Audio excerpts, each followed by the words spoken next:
Hi, everyone. My name is Joseph Dzierzewski, and I am Senior Vice President of Research and Scientific Affairs at the National Sleep Foundation. So every year, National Sleep Foundation releases what we call our Sleep in America poll. This is going on nearly 30 years of annual sleep data.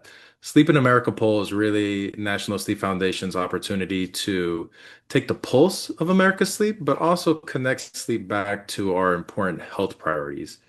This year was a very unique year because we decided to focus our poll on the sleep of our youngest sleepers. So, young children, those aged 0 to 13 years, taking the pulse of how they were sleeping, how sleep might affect the whole family dynamic, and other things related. Yeah, so, immediately, what stood out to us is that a large swath of parents were reporting that their children are not meeting National Sleep Foundation evidence-based guidelines for how much sleep kids need.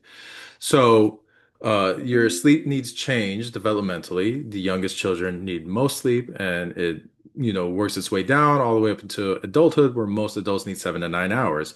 But if we get very concrete here, uh, newborns, those 0 to 3 month-year-olds, NSF recommends anywhere from 14 to 17 hours of sleep per day, which number one just shows you how important sleep is, right? It's so important for our development, the fact that you spend over half the day sleeping when you're a newborn.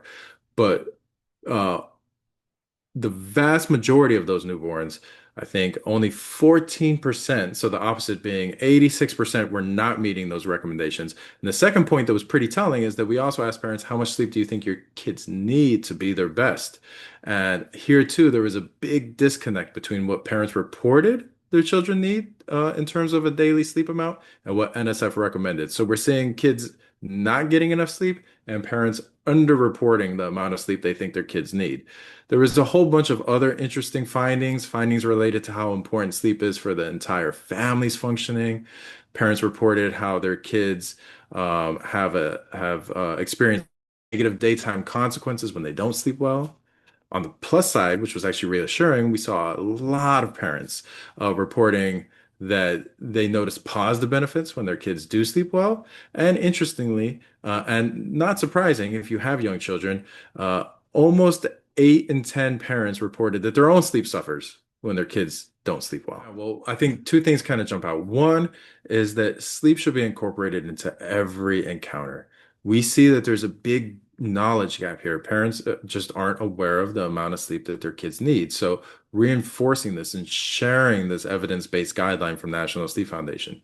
Newborns need 14 to 17 hours of sleep per day. Your young children, those 4 to 11 month olds should be getting between 12 and 15. 1 to 2 year olds should be 11 to 14. Younger children, toddlers, 10 to 13 hours. And school-age children, 9 to 11 hours. We need to reinforce this all the time. Also, National Sleep Foundation would probably encourage providers not to talk about sleep hygiene. That term, if you're not doing well, it insinuates that you're unhygienic in some sort of way. So we prefer talking about healthy sleep behaviors and encouraging people to treat sleep like any other health behavior. Just like you talk to your kids about the importance of eating vegetables or brushing their teeth every night. These behaviors are so ingrained and so concrete, we can approach sleep the same way. Yeah. So when we asked directly how if sleep was important for overall family functioning, 95% of respondents responded affirmatively, which is striking for two reasons. One, I don't think that you can get 95% of people to agree on almost anything nowadays. So it really speaks to how core sleep is to our overall well-being and our health and performance, but also the fact that there's this direct link. 4 out of 5 adults said, when my child sleeps poorly, it impacts my sleep. And so you could think about that in terms of like just the nighttime awakenings. If a child wakes up during the night, whose responsibility is it to help that child then achieve better sleep? Parents usually are the ones who roll over, climb out of bed reluctantly, go do something to help their children sleep. Or if their child's resisting bed and bedtime routines at the beginning of the night. All of these things kind of affect the whole family's balance. And when you think about sleep health as a family issue, you can see how everyone's sleep and daytime activities are all interrelated. So it makes a lot of sense. It's intuitive, the fact that if you're going to improve the sleep of one family member, it could certainly have trickle down effects for other family members, but poor sleep certainly can ripple throughout a family, leading to emotional difficulties, maybe lowered patience with younger family members, and a whole host of negative consequences. Yeah, that's a great question. I mean, sleep is often listed as a symptom of many, I think, if not all, psychiatric conditions. You know, it's related to attention deficit hyperactivity disorder, oppositional defiant disorder, all these different disorders. It's a core symptom, but we also know that it contributes, oftentimes precedes, and that poor sleep can actually present as some of these disorders. So one way to think about it is that that moodiness in your child or in your patient might actually be a child that has insufficient sleep. And starting there and at least interrogating that issue, I think makes a lot of sense because if it is in fact a sleep issue, one, treating it with common medication or other psychological strategies may not be effective, or you're just missing the mark in terms of the underlying cause when you could have much more effect, much greater effect if you actually identified the true culprit. And in this case, it could be sleep. So this year was a unique poll for us in the fact that we asked parents and adults to report on their child's sleep. We don't do that on an annual basis. I mean, what we saw was striking. You know, a large percentage of kids simply aren't getting enough sleep, and there's a disconnect between how much, parents think their kids need for sleep and how much they're getting. When we look at the adult sleep across the years, there are times where we do see fluctuations, especially around large scale events like the pandemic. We saw actually an increase in the amount of time that people were sleeping because there was the whole stay at home mandate and all these sorts of things. So we actually saw a little bit of an uptick in sleep duration, but corresponding to that uptick in sleep duration, we saw a downtick in sleep quality. So people were had a little bit more time and a little bit more freedom in how to operate during their time. That resulted in more sleep opportunity, but the quality of the sleep went down, and that probably could have been due to all the stress and everything else of that moment. So the fact that we track these things across time does allow us a unique insight into big societal and global trends. But on a large part, we really see a pretty stable pattern of sleep year after year. And I should note that it's a stable pattern of um, poor sleep, unfortunately. The vast majority of adults, the vast majority of teens, and nearly 50% of young kids are all not getting enough sleep and are getting lower quality sleep. Well, another thing that we saw that was actually pretty telling, I think, is the great lengths that many parents are willing to go to help their kids achieve good sleep. What I mean by that is we saw a lot of parents were reporting being physically present in the child's bedroom and staying there until the kid fell asleep, or laying in their child's bed until the child fell asleep. There was actually a high rate of bed sharing for the full night, or the child then falling asleep and entering the parent's bed at some point during the night.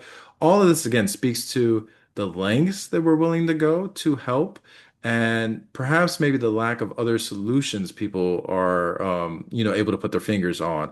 It also shows that sleep isn't just this biological or physiological need. It's also a social behavior, something that we often do together that carries a lot of emotional weight. Also speaking to the importance of conceptualizing sleep, not just as an individual behavior, but as a family sleep health issue.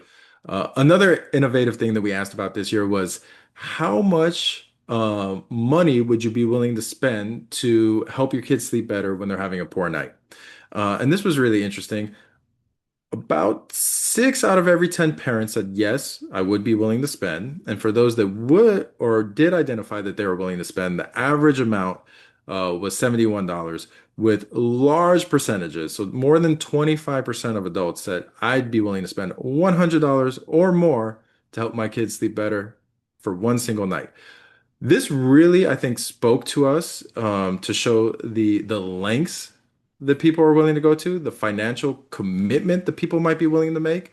and also perhaps the need and the kind of the yearning for more for help in a lot of the matters when it comes to the sleep of children. Maybe almost even feeling that they're not as well equipped to do some of these more routine behavioral things that are quite frankly free. Having a good bedtime routine, modeling good healthy sleep behaviors, working with environmental cues like light and sound and temperature are all things that are relatively accessible and predominantly free, but people are willing to spend because of that emotional component and maybe the lack of familiarity with sleep as a whole. Something else we also asked is how much time do you spend thinking about your child's sleep on a typical day? And this was really striking. On average, for parents who do think about their kids' sleep every day, and that was about three-quarters of parents, the average time was over 2 hours. That's a huge mental load to be carrying around through the day. So where he's saying parents saying, I'm thinking about sleep all the time, I'd be willing to pull out the checkbook and write a check if I could just get my kid to sleep. But interestingly enough, only half of parents reported that they talk to their kids about sleep. So there's a disconnect between how much time we're thinking about it, how much we're willing to invest financially, but that importance hasn't translated to behavior for a lot of adults. And this could be due to a whole host of things.